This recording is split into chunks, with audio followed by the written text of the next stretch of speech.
Hello beautiful ladies, आज मेरा एक पार्सल आया है। मैंने एक DIY क्राफ्ट किट मंगवाया था। जैसे लिप्पन आर्ट आजकल काफ़ी चल रहा है ना, हर जगह लिप्पन आर्ट का दिखाता रहता है, इंस्टाग्राम यूट्यूब सब पे। तो फिर मैंने वही मंगवाया था क्योंकि मुझे बहुत पसंद आ रहा था और मैंने सोचा कि खुद से बना करके ट्राई करती हूँ। तो इसलिए मैंने ये क्राफ्ट किट मंगवाया और इसमें बहुत सारी चीज़ें दे रखी है, मतलब इसमें सारी चीज़ें हैं। ये जो ग्लॉस है ये पेंटिंग करने के बाद लगाते हैं, कलर्स दे रखे हैं इसमें, और इसके बाद ग्लू दे रखा है और शीशे हैं। इस कई तरह के शीशे हैं, 5 तरह के शीशे हैं। और साथ में ये बोर्ड दे रखा है, इस पे बोर्ड पे डिज़ाइन बने हुए हैं। 2 बोर्ड पर तो डिज़ाइन बना है लेकिन एक पर नहीं बना हुआ है, उस पर खुद से बना करके प्रैक्टिस करनी पड़ेगी। तो फिर यहाँ पर यही सारी चीज़ें मैं देख रही थी। और ये शीशे हैं, शीशे बहुत ही अच्छे थे, मतलब इसमें कोई भी ऐसा शीशा नहीं था जो ख़राब निकल गया हो। सारे शीशे वगैरह की क्वालिटी सारी अच्छी थी, सब चीज़ बहुत ही अच्छा मिल गया मुझे। अब मैं कोशिश करूँगी कि इसको जल्दी से जल्दी बना लूँ, क्योंकि मेरे को मन है कि ये जल्दी से कंप्लीट हो जाए और मैं इसे देखूँ कि ये कैसा लग रहा है। रिशु को और बाबू को दोनों को केक बहुत पसंद है, तो उन दोनों के लिए मैंने आज चॉकलेट केक बनाया।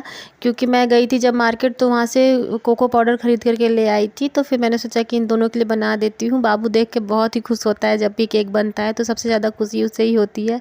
फिर वही मैंने इसको केक बना करके दिया। फिर ये अभी गर्म ही था तो मैंने छोड़ दिया कि थोड़ा देर ठंडा हो जाए, उसके बाद फिर निकालेंगे। तो फिर ठंडा हो गया था, तब मैंने फिर इसको निकाल करके दिया इन लोगों को। तो ये दोनों मिलके अपना यहाँ पे काट रहे हैं और बहुत ही अच्छा बना था। मेरे पास तो माइक्रोवेव नहीं है, तो फिर मैं कढ़ाई में ही बनाती हूँ, लेकिन फिर भी कढ़ाई में बहुत ही अच्छा बन जाता है।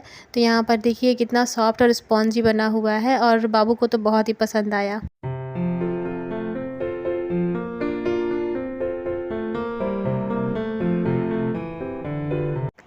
केक खाने के बाद बाबू की में इतनी सारी एनर्जी आ गई थी शैतानी करने की, कि ये पता नहीं कहाँ से ये खिलौने वाला प्लास ढूंढ करके ले आया और प्लास से पकड़ के मेरी स्किन को पूरा दबा रहा था। इतनी ज़ोर से दबा रहा था ना कि मुझे दर्द हो रहा था। फिर मैंने इसको मना किया, लेकिन ये मान नहीं रहा था, इसे मज़ा आ रहा था, ऐसा लग रहा था कि ये खेल खेल रहा है। फिर मैंने मना किया, तब जा कर के ये काफ़ी देर के बाद माना है। ये दूसरे दिन सुबह की वीडियो है। हस्बैंड सुबह सुबह चले गए थे मार्केट और वहाँ से ये ढेर सारे पौधे खरीद करके ले आए थे। जब हम गांव गए थे वहाँ से हम ढेर सारी मिट्टी भी ले करके आए थे। तो फिर वो मिट्टी थी और कुछ ये कंपोस्ट खाद और बहुत सारे और खाद वगैरह ले करके आए थे। सुबह सुबह तो इन्होंने मुझे सरप्राइज़ दे दिया। मुझे लगा नहीं था कि ये मेरे लिए तुलसी के लिए गमला लाएंगे, क्योंकि मैं काफ़ी दिनों से इनसे बोल रही थी कि मेरे लिए एक गमला ला दीजिएगा। तो मैं सिरेमिक का बोल रही थी, लेकिन इन्हें ये वाला मिल गया प्लास्टिक का, तो ये ले करके चले आए। सिरेमिक का ये बोलते हैं कि टूट जाएगा, फिर हमें शिफ्टिंग करनी होती है यहाँ वहाँ, तो वो टूट जाएगा, और ये वाला फिर सही रहेगा। तो फिर वो यही वाला ले करके आए हैं।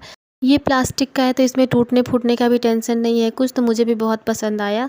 फिर मैंने कहा कि पहले हम नाश्ता कर लेते हैं, उसके बाद फिर हम पौधे लगाएंगे, क्योंकि फिर उसमें काफ़ी टाइम हो जाएगा। तो मैंने यहाँ पर आज आलू के पराठे बनाए हैं और फिर बस हमने नाश्ता किया था और ये साथ में दही लेकर के चले आए थे। तो दही और आलू का पराठा हमने नाश्ता कर लिया और नाश्ता करने के बाद फिर हम वापस चले गए थे गमले में पौधे लगाने के लिए। सबसे पहले इन्होंने मेरी तुलसी जी के पौधे को ही लगाया था, क्योंकि मैंने बोला कि पहले इन्हें ही लगा दीजिए, उसके बाद फिर इनको साइड कर देंगे, तब आप दूसरा और पौधा लगाते रहिएगा। और तुलसी जी का पौधा भी ना थोड़ा सा बहुत मतलब लंबा हो गया था और नीचे से कुछ निकल नहीं रहा था नया पत्ता। फिर इन्होंने बोला इसमें और खाद वगैरह डाल दूंगा तो अच्छा हो जाएगा। तो ये फिर उन्होंने सबसे पहले खाद बनाया, मिट्टी में खाद वगैरह मिला करके अच्छे से उसको बना लिया, और उसके बाद फिर ये तुलसी जी को भी इसमें ट्रांसफ़र कर दिया। तो यहाँ पर मेरी तुलसी जी देखने में बहुत ही अच्छी लग रही हैं। और ये गमले पे भी चारों तरफ से भगवान जी की फ़ोटो बनी हुई है।